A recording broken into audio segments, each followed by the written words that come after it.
नमस्कार दोस्तों, मैं राजीव गुप्ता और आज एक बार फिर आप सभी का स्वागत है हमारे यूट्यूब चैनल इंडियन अचीवर्स में, जिसमें हम उन एनआरआई से बातचीत करते हैं जिन्होंने अपनी ज़िंदगी के सारी मुश्किलातों को झेलते हुए एक नया मुकाम हासिल किया और आज की डेट में वो एक अपनी अलग शख्सियत रखते हैं। हमारे साथ हमारे वरिष्ठ पत्रकार डॉक्टर विजय गौड़, जो अमेरिका में सेटल्ड हैं, और हमारे आज के खास मेहमान हैं न्यूजीलैंड से कमलजीत सिंह बख्शी जी, जो एक पॉलिटिकली एक्टिव इंडियन भी हैं और एक सफल व्यवसायी भी हैं। वो पिछले करीब 10 दशकों से न्यूजीलैंड की पार्लियामेंट में मेंबर के रूप में रहे हैं और आज हम उनसे विभिन्न पहलुओं पर बातचीत करेंगे। कमलजीत सिंह बख्शी जी, आपका बहुत बहुत स्वागत है हमारे चैनल इंडियन अचीवर्स में। नमस्कार बख्शी जी, नमस्कार, आपका स्वागत है। विजय जी और राजीव जी, आपको मेरी प्यार भरी नमस्कार और जी, आपके सभी श्रोताओं को भी मेरी प्यार भरी नमस्कार। चलिए, आप प्यार से ही पहले थोड़ा सा ब्रीफली अपने बारे में हमारे दर्शकों को बताइए। राजीव जी, सबसे पहले मैं आपके दर्शकों को ये बताना चाहूँगा कि मैं 10 दशक नहीं, मेरी इतनी उम्र नहीं हुई। I'm sorry, 10 साल एक दशक एक दशक जी। तकरीबन 12 साल मैंने पार्लियामेंट में यहाँ पे अपनी सेवा निभाई है। जी और 2001 में मैं न्यूजीलैंड दिल्ली से आया था अपने परिवार के साथ। और जैसा कि आपने कहा, बिजनेस में मैं कामयाब रहा, पर पॉलिटिक्स में थोड़ा इंटरेस्ट था तो आके पॉलिटिकल पार्टी को ज्वाइन किया। और अभी तक कोई न्यूजीलैंड में Indian representation, true Indian representation नहीं थी। उस चीज़ की लॉबी करनी शुरू की। मैंने ये नहीं सोचा था कि मेरे को इतनी जल्दी ये मौका मिल जाएगा कि 2008 में मैं पार्लियामेंट एंटर कर जाऊंगा। पर मेरी जो नीयत थी वो ये थी कि इंडियन रिप्रेजेंटेशन पार्लियामेंट में होनी चाहिए, क्योंकि 120 साल से भारतीय यहाँ पर आके बसे हुए थे और हमारी आवाज़ जो है वो सुनी नहीं जा रही थी। तो जिस पार्टी को ज्वाइन किया मैंने, नेशनल पार्टी, जो एक राइट विंग पार्टी है, कंजर्वेटिव है, और उनकी विचारधारा अगर हम इंडिया के साथ उसको कंपेयर करें तो बीजेपी के साथ बहुत मिलती है। तो बिजनेसेस को हम प्रमोट करते हैं।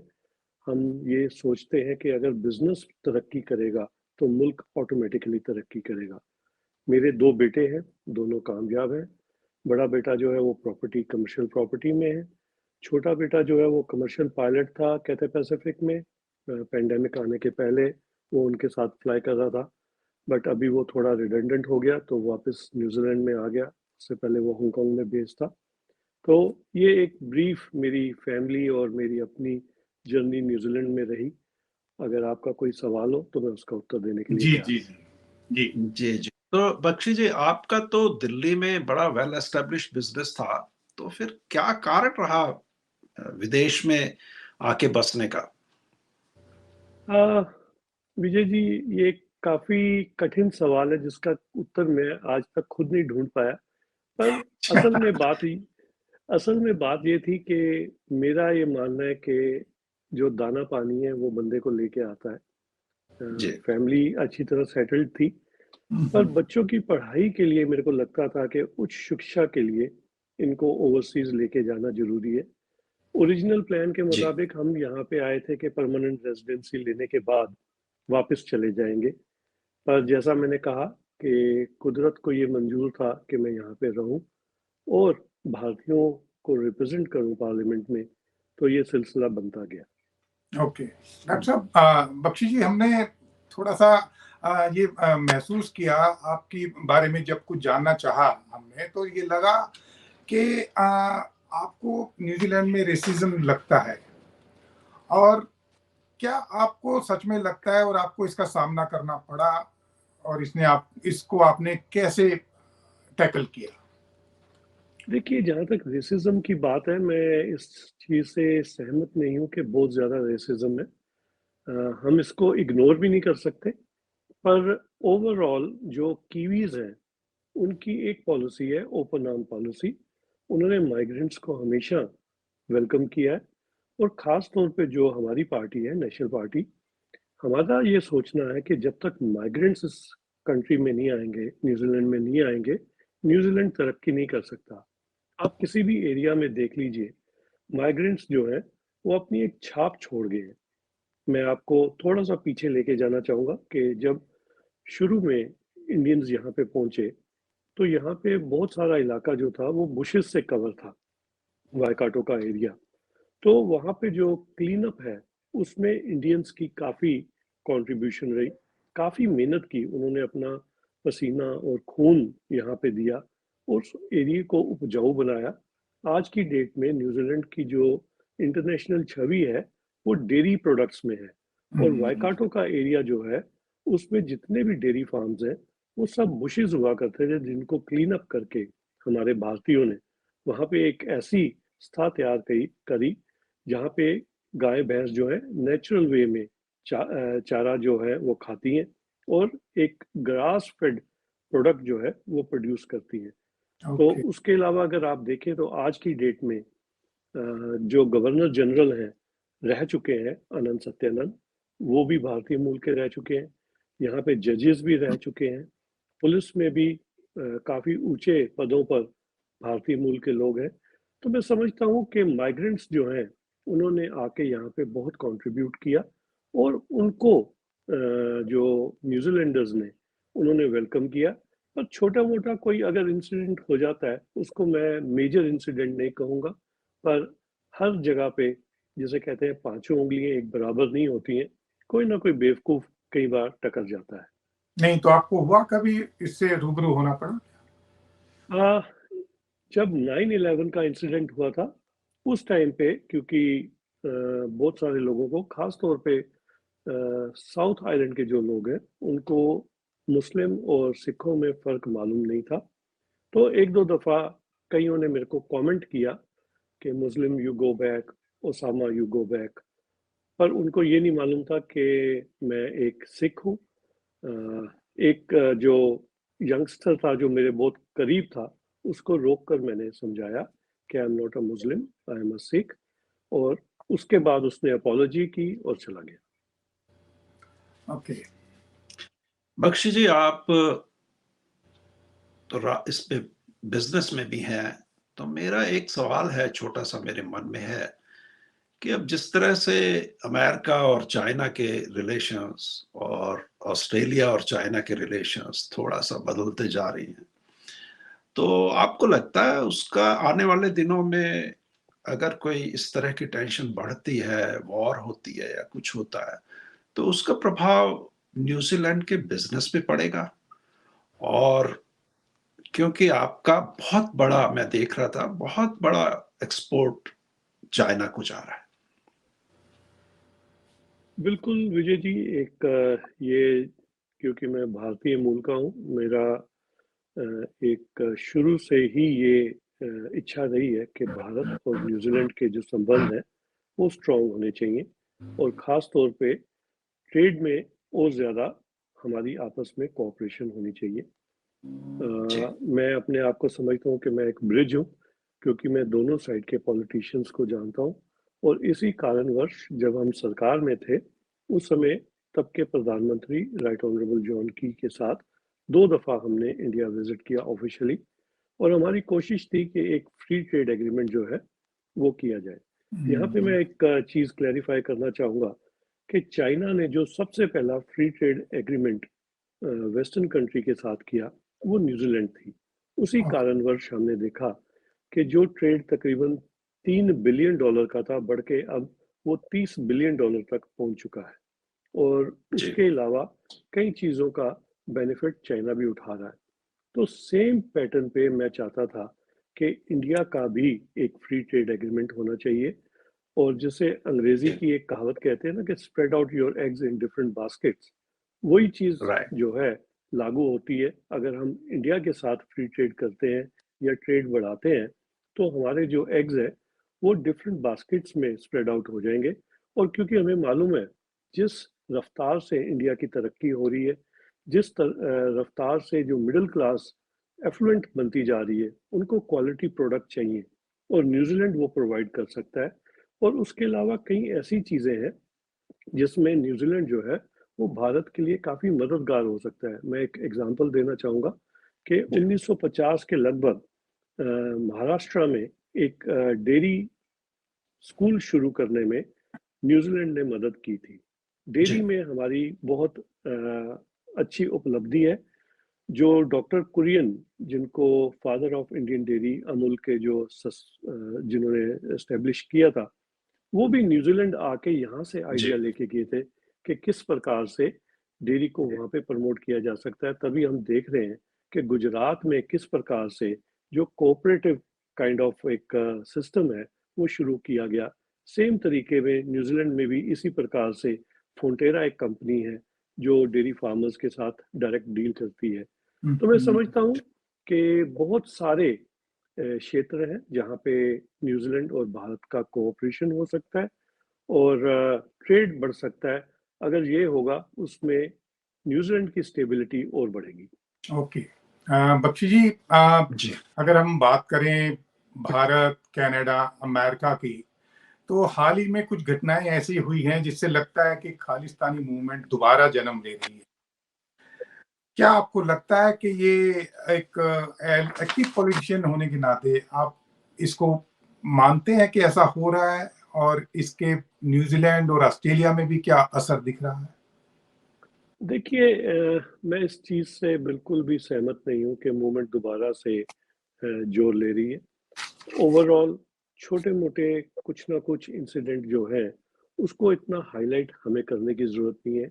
अगर हम उसको हाईलाइट ही नहीं करेंगे, उसको न्यूज़ मीडिया में लाएंगे ही नहीं, तो वो 2-4 दिन अपना जो मूवमेंट है उसको करने के बाद थक के बैठ जाएंगे। तो मैं सोचता हूँ इस चीज़ को टोटली इग्नोर करना चाहिए। जहाँ तक न्यूजीलैंड की बात है, यहाँ पे जो हमारा भाईचारा है उसमें बहुत ज़्यादा मेल मिलाव है।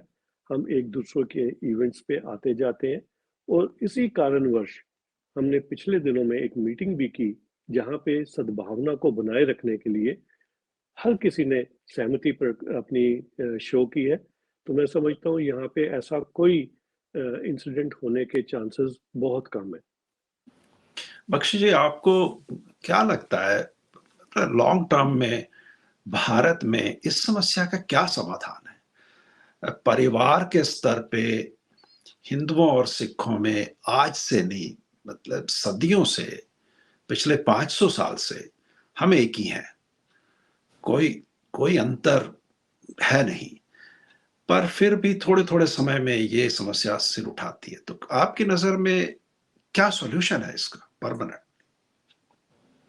देखिए विजय जी, मैं जैसा कि आपने ही कहा कि हमारे जो संबंध है वो 500 साल से है। एक घर में अगर 2 भाई भी रहते हैं तो उनमें भी मनमुटाव कुछ ना कुछ होता है। बर्तन जो है आपस में कहीं ना कहीं टकरा जाते हैं। तो मैं समझता हूँ कि जो अगर कोई इश्यूज हैं उनको टेबल पे बैठ के रिजॉल्व किया जा सकता है। कोई ऐसा मसला नहीं है जो टेबल पे रिजॉल्व ना हो सके। बातचीत जो है लगातार होनी चाहिए। मैं इस चीज़ में बिल्कुल बिलीव नहीं करता कि वायलेंस जो है वो किसी चीज़ जी का आंसर है। कोई भी इशू है छोटे मोटे, उनको टेबल पे बैठ के जो भी लोग हैं, जो रिस्पॉन्सिबल लोग हैं, ऐसा नहीं कि किसी को भी उठाकर टेबल पे बिठा दिया और उसकी कोई इशू में कोई अंडरस्टैंडिंग ना हो, उसकी कोई फॉलोइंग ना हो, उसका कुछ जी फायदा नहीं होगा। जो रेलेवेंट लोग हैं वो टेबल पे बैठे। और मैं समझता हूँ कि जो आज की वहाँ पे मौजूदा लीडरशिप है वो पूरी तरह सक्षम है इसको रिजॉल्व करने में।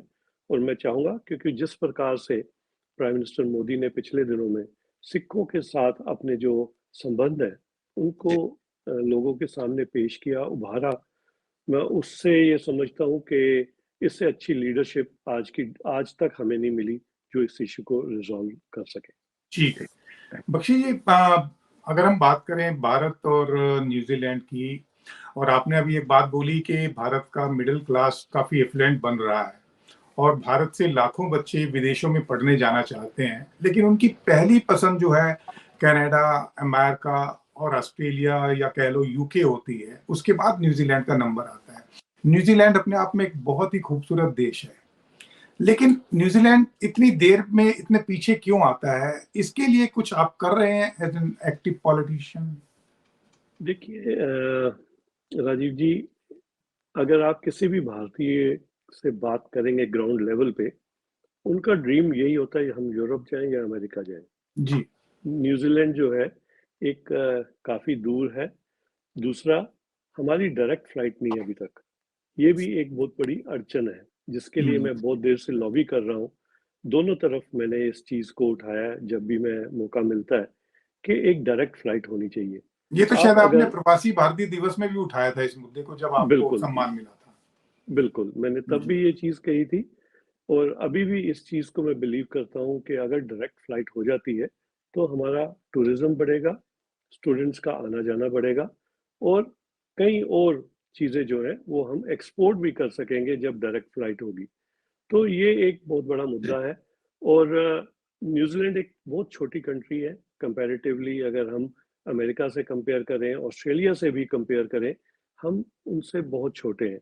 इसलिए लोग थोड़ा सा हमें बाद में इस चीज़ के लिए अपनी विश लिस्ट पे लाते हैं पर एक चीज़ मैं ये बता दूं कि एक बार न्यूजीलैंड आने के बाद उनको कहीं पे भी जाना पसंद नहीं आता। अगर आपके पास समय हो तो मैं एक एग्जांपल देना चाहूंगा आपको जी, कि मैं एक यहाँ पे छोटा सा शहर है जिसकी आबादी कुल 5,000 है, होकिटिका। वहां पे मेरे जी, को जो अपने भारतीय मूल के लोग हैं उन्होंने इनवाइट किया कि हम होली इकट्ठे खेलेंगे। ये तकरीबन 7-8 साल पहले की बात बता रहा हूँ मैं। ओके। तो मैं वहां जी, पे गया, जाके वो क्राइस्टचर्च से तकरीबन 100-150 किलोमीटर की दूरी पे थी। तो जी, मैं पहुंचा वहां पे, जाके देखा तकरीबन 20-25 परिवार थे।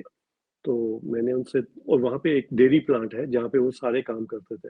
मैंने उनसे पूछा, यार आप कहाँ होगी टिक्का पहुंच गए? उन्होंने बताया कि सब के सब जो हैं वो दुबई में एक डेयरी प्लांट में काम करते थे। एक जी, सज्जन को वहां पे हॉकी टिक्का में जॉब मिली। उन्होंने आके देखा। आने के बाद उन्होंने अपने जितने भी दोस्त मित्र थे, जितनी भी और वैकेंसीज निकली, सीधा दुबई से वो हॉकी टिक्का में लैंड किए। और उनका ये जी, मानना था कि, मैंने उनसे पूछा तो फिर तो आप तो क्राइस्टचर्च भी जाते होंगे? वो कहते जी हम तो हॉकी टिक्का से निकलना ही नहीं चाहते। इतना खूबसूरत माहौल है, 5,000 की जी, आबादी है, कोई रेड लाइट नहीं है पूरे सिटी में। कहीं पे भी जाना हो तो 5 मिनट में हम एक एंड से दूसरे एंड पे पहुंच जाते हैं। तो यहाँ आने के बाद, लोग रहने के बाद इतना पसंद करते हैं कि वो एक पांच, कहाँ दुबई की जैसे चंदा चांदनी में से निकलकर हॉकी टिक्का में जी। पहुंच गए और यहाँ पर वो कहीं जाने के लिए तैयार नहीं है। तो मैं समझता हम्म। हूँ न्यूजीलैंड आने के बाद कोई भी व्यक्ति यहाँ से छोड़कर कहीं जाने को तैयार नहीं है। ओके। जी। तो इसमें न्यूजीलैंड सरकार उदासीन है या भारत सरकार उदासीन है डायरेक्ट फ्लाइट के लिए? एक्चुअली क्या है, दोनों तरफ ये कहते हैं कि जो बिजनेस केस है वो स्टैक अप नहीं होता। पर मैं समझता हूँ कि जिस प्रकार से भारतीयों की आबादी बढ़ गई है यहाँ पे और टूरिज्म भी बढ़ रहा है, बिजनेस केस जो है वो स्टैक अप होना चाहिए, डायरेक्ट फ्लाइट होनी चाहिए। और उम्मीद करते हैं, क्योंकि पहले प्लेन्स भी जो थे उनको रास्ते में कहीं ना कहीं रिफ्यूलिंग करनी पड़ती थी, पर अब जो नए प्लेन्स आ गए हैं वो डायरेक्टली आ जा सकते हैं। जैसा कि हमने कोरोना के टाइम पे देखा कि एयर हम्म। इंडिया की डायरेक्ट फ्लाइट यहाँ तक आती थी, यहाँ से एयर न्यूजीलैंड की फ्लाइट भी इंडिया जा जी। रही थी। तो इट इज़ पॉसिबल कि जो नए प्लेन्स आए, पर थोड़ी लॉबी और करने की ज़रूरत है। मैं उम्मीद करता हूँ कि आने वाले दिनों में एयर इंडिया इस बारे में सोचेगा। तो बख्शी जी, अंतिम सवाल मेरा, क्या आप कोई संदेश देना चाहेंगे नए बच्चों को जो न्यूजीलैंड आने में उत्सुक हों, स्टूडेंट्स या दूसरे इमिग्रेंट्स? देखिए, मैं एक चीज़ का सुझाव देना चाहूँगा कि पहली बात जो है, अपनी ड्यू डिलिजेंस जरूर करें।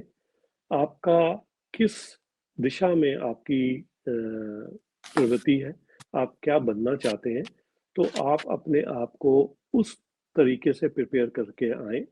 और यहाँ पे एक चीज़ जो बहुत कॉमन है कि सब कुछ खुद करना पड़ता है। वो सारे ही, जहाँ भी कहीं विदेश में आप जाएं, आपको काम मोस्टली खुद ही करना पड़ता है। जी। अमेरिका में और यूरोप में थोड़ा सा एडवांटेज है कि आपको थोड़ी सी हेल्प मिल जाती है, पर यहाँ पे बहुत एक्सपेंसिव है न्यूजीलैंड में होम एड लेने के लिए। पर आप एक बार अपना ड्यू डिलिजेंस कर लें कि हम किस दिशा में जाना चाहते हैं, उसके बाद चूज़ करें कि हम कब आना चाहते हैं, कैसे आना चाहते हैं, कौन सा मार्ग हम अपनाना चाहते हैं। बट रहने के लिए मैं ये कहूँगा कि न्यूजीलैंड एक स्वर्ग है। आप आकर यहाँ पे एंजॉय करेंगे। मेडिकल फ्री है, एजुकेशन स्कूलिंग फ्री है, यूनिवर्सिटी आपको पे करना पड़ता है, और भी कई सुविधाएं हैं। पर ओवरऑल कहीं ना कहीं आपको स्ट्रगल करना पड़ता है, रोटी कमाने के लिए मेहनत करनी पड़ती है। अगर आप मेहनत करने को तैयार हैं तो न्यूजीलैंड आपको वेलकम करता है। बहुत बहुत धन्यवाद राजीव जी। बख्शी जी, आपने आज हमारे साथ बहुत ही इम्पोर्टेंट इंफॉर्मेशन साझा की, जो मुझे लगता है कि भारत में जो बच्चे न्यूजीलैंड आना चाहते हैं उनके लिए जानकारी काफ़ी काफ़ी दिलचस्प और काफ़ी महत्वपूर्ण होगी। और हम चाहेंगे कि आपसे बातचीत का सिलसिला आगे भी कभी जारी रखें, ताकि कुछ और नई बातें हम पूछें और आप कुछ और जानकारी हमारे दर्शकों को दें। तो दोस्तों, आज ये थे न्यूजीलैंड से कमलजीत सिंह जी बख्शी, जिन्होंने आज हमारे साथ अपना कीमती समय लगाया। और मैं चाहूंगा कि आप सबसे मेरी गुजारिश है कि आप हमारे इस प्रोग्राम को ना केवल देखें, बल्कि इसको आप लाइक भी करें, सब्सक्राइब भी करें, और अपने दोस्तों के साथ, अपनी फैमिली के साथ, सबके साथ शेयर भी करें। और हम आपके साथ दोबारा फिर जुड़ेंगे एक नए एपिसोड और एक नए मेहमान के साथ। तब तक नमस्कार। नमस्कार। नमस्कार।